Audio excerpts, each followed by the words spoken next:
और तमाम शायकीन क्रिकेट को वेलकम खुशामदीद कहते हैं दोस्तों। पुराना सोचा करोड़का की सरजमीन पर जहां पर विलेज टेबल क्रिकेट का मेगा इवेंट हो रहा है और आज जो है वो हमारे साथ बड़े अरसा के बाद मुलाकात हुई है मानी भाई, और इनके साथ हमने बहुत अच्छी क्रिकेट भी खेली। हमारे क्रिकेट फेलो थे, हमारे इलाके के थे, लेकिन ये जो है वो सोचा करोड़का में शिफ्ट हो चुके हैं। तो मानी भाई आपको वेलकम कहते हैं अपने पे KCD टेलीविज़न पे, और साथ में brand of Faisalabad, brand of 97 रेबेजॉल, काशिफ के जिन्होंने आज बेहतरीन परफॉर्मेंस दी और 2 ओपन को जो है वो पहले ही अपनी ओवर में पहली 3 बॉलों पे आउट कर दिया। काशिफ के ने नवीद डोगर को और उनके साथ राणा मान फैसलाबाद दोनों को जो है वो काशिफ के ने आउट किया। तो काशिफ भुट्टा भाई, काशिफ के भाई के लिए कौन सी आप जो है वो शायरी आपने तैयार की है जो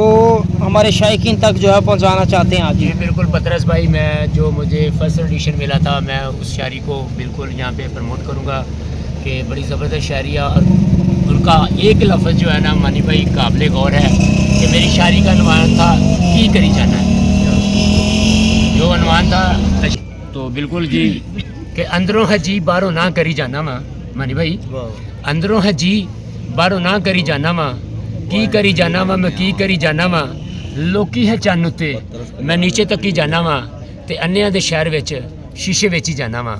की करी जाना वा मैं की करी जाना वा, ते संग दिल लोकां अगे झोली फैलाई जाना वा, ते बोलियां दे शहर विच रौली पाई जाना वा,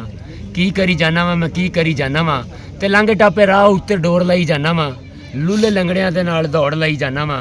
की करी जाना वा मैं की करी जाना वा, ते कोल कोल पानी विच रंग विच ही जाना वा,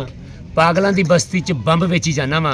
की करी जाना वा मैं की करी जाना वा, ते छड्ड के मैं गोश्त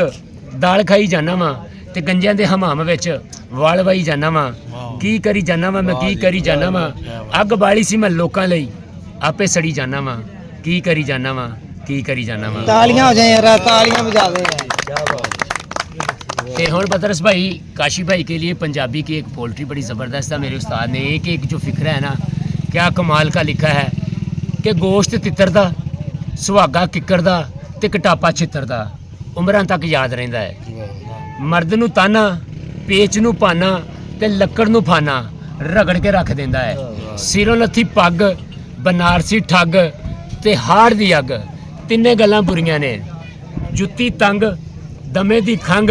ते जवाई नंग रंडी रोने उमरां दे, चोरां दा लुटिया पुलिस दा कुटिया ते रन्ना दा पुटिया छेती ताप नहीं आउंदा, दुकान दा धार मतलबी यार ते नशे दा कारोबार छेती मगरों नहीं लथदे, जवानी दे डोले जमीनां दे रौले ते लोग दिल दे होले मानी भाई संभालने बड़े औखे आ, खाली चर्चे थाणियां दे परचे ते फजूल खर्चे खजाने खाली कर देंदे आ, खादे अंब टपके उस्तादां दे दबके ते हथी दिते सदके सदा ही काम आउंदे आ, सदा ही काम आउंदे आ। क्या बात है जी, काशिफ भुट्टा छा गए काशिफ भुट्टा। और यहाँ पे काशिफ भुट्टा काशी भाई के लिए ये हमारे बड़े सीनियर प्लेयर हैं। एक वक्त था जब जोला को हम भी लीड करते थे, अहमदीन टेक्सटाइल में हमारी टीम होती थी, उस वक्त इश्तियाक लेफ्टी होते थे, इनके पास बड़े ज़बरदस्त बल्लेबाज थे उस दौर मेरा यार है। तो मैं आमिर भाई को एक पंजाबी का शेर उनके नाम करूँगा, कहंदा राह सी जेड़े छड्ड दे काशी भाई, राह सी जेड़े छड्ड दे पैड़े टप्पण लग पए ने, सिर फेरियां दे विच अजकल सानू दस्सण लग पए ने, ते तू आखण लग पए जेड़े जी कहंदे सन, यारियां परखण लग पए जेड़े कदी नाम ही ना लेंदे सन, ते 2 अखरां नू छिट फूकदे ने नां नू लै के, नवें खिलाड़ी खेडदे ने काशी सानू कह के, औखा हो गया लाउणा मगरों पईयां जोकां नू, तेरी चुप ने लाता चंद्रिया अजकल बोलन लोकां नू, तेरी चुप ने लाता। क्या बात है, ताड़ियां जी। काशिफ भुट्टा छा गए हैं काशिफ भुट्टा। काशिफ भुट्टा वो शायरी एक आपकी रह गई है उम्र वाली बोर्ड जोड़ने ने। अच्छा, बोर्ड अच्छा, जोड़ के की करने ने? जी बिल्कुल पतरस भाई, ये हम मानी भाई के लिए कर देते हैं। कहंदा 2-4 होण पर होण कम दे, 2-4 होण पर होण कम दे, गिनती वधा के किहड़े बोर्ड जोड़ने, ते ਜਿਹੜੇ ਲੋੜ ਵੇਲੇ ਕਦੀ ਕੰਮ ਨਾ ਆਏ ਐਸੇ ਵੀਰਾਂ ਦੀ ਵੀ ਸਾਨੂੰ ਲੋੜ ਕੋਈ ਨਹੀਂ, ਤੇ ਔਖੇ ਵੇਲੇ ਜਿਹੜੇ ਖਿਸਕ ਜਾਂਦੇ ਨੇ ਮਾਨੀ ਭਾਈ,